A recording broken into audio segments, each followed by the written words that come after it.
থাকলে আল্লাহর রহমতের ফেরেশতা আসে না।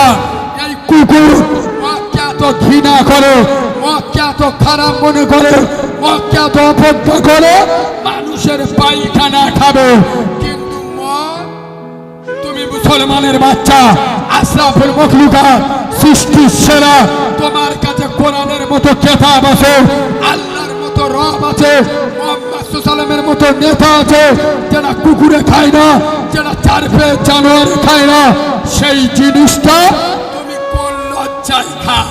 তার মানে কি জানে? এবং আমি কেন মাঝে মাঝে জলসায় বলি যে মুসলমানদের যদি মদিনাতে হুজুর আনে তবু সারবে না, এর কারণটা কি শুনে নেন। এই বাবু কথা না বলি, এই আপনাদের মসজিদের ইমাম, এই আপনাদের মসজিদের ইমাম সত্য কথা বলবেন, কথা এদিকে ধ্যান দেন। আপনাদের মসজিদের